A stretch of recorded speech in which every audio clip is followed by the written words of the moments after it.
Tusuubira ennaku lw'enkya omupiira omulungi kubanga otumya nti ttiimu yaffe erina ebyenjawulo bibiri, erina ttiimu character ne ttiimu chemistry ebisinga ogiyamba ennyo okulangisa okupafominga obulungi. Era nsuubira nti nno abantu abasinga obulungi abawagizi baffe bonna bajje balabe omupiira omupya ogwetusobodde otendeka abasambi baffe ne position esinga okuba nti Bugema University gyesinga okuba nayo ekyamanyi kyayo.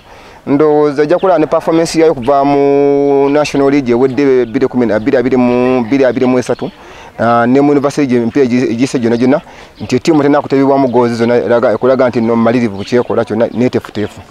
Kampu buli kimu kiri bulungi, tukolaganye bulungi nnyo era kyemmanyi tukoze ekimala okubanga tufuna obuwanguzi wano ewaka.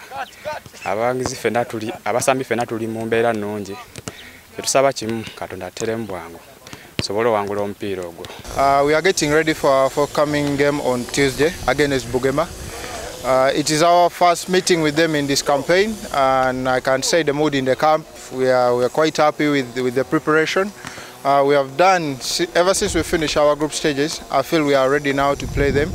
Target ya MUBS season eno kutwala kikopo. Season ewedde twamalira ku semi. Era engeri gye twavaamu tetwali basanyufu. Ne tuluzinga ne third place. Kyatuwa ekigeze ky'amaanyi twaddayo ne tugezaako okwetegereza ebigenda ki mu maaso.